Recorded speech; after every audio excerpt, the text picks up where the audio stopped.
Republic shares the island with Haiti, of course. About 1/3 of the island is Haiti, and the other 2/3 are Dominican Republic. And they are building a wall there, which they call their Trump wall. I was just down on that wall between Haiti and Dominican Republic, and the Dominican Republic has kicked out about 162,000 Haitians in the last year or so. Now, many of the Haitians they'll go down to Suriname in South America, and then they'll come through, eventually make it through Colombia and come through the Darien Gap.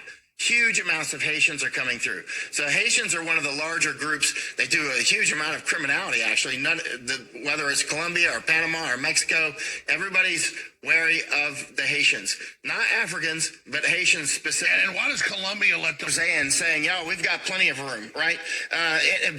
Bottom line is this human osmotic pressure human osmotic pressure is driven by things like, well, it can be just a soft pressure economic-wise, like the draw and the push. Let's say if you're living in Mexico, you might want to work in the United States and live back in Mexico, actually, right? Many Mexicans still do that, and Americans do likewise, right?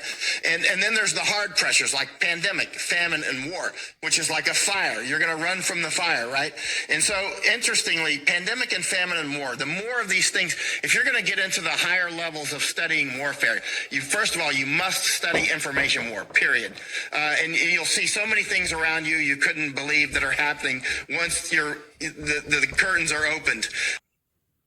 You must study information war, period. And you'll see so many things around you couldn't believe that are happening once the curtains are opened.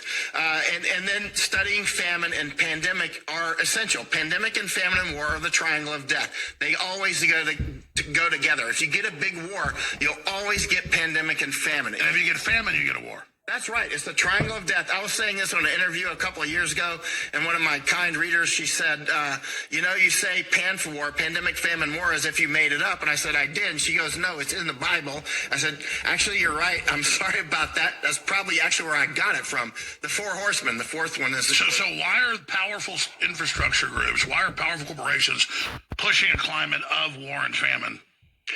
Something you talk about all the time, world domination.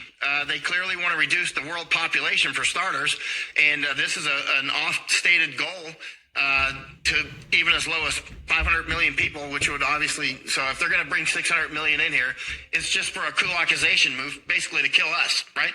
And to take our property, which is very easy to do. You can just tell the Haitians and the others, hey, go take those white people's property. How many places in Africa? And that's the left, just like South Africa is priming anti-white race war. Absolutely. And that's the... So South Africa was a beta test. And some other African countries as well. And that's just the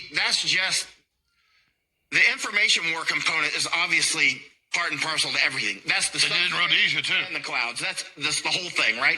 And so that's what Stalin did with the kulakization. First of all, he labeled everybody kulaks, or Jews or Poles had to wear the P for Polish, right?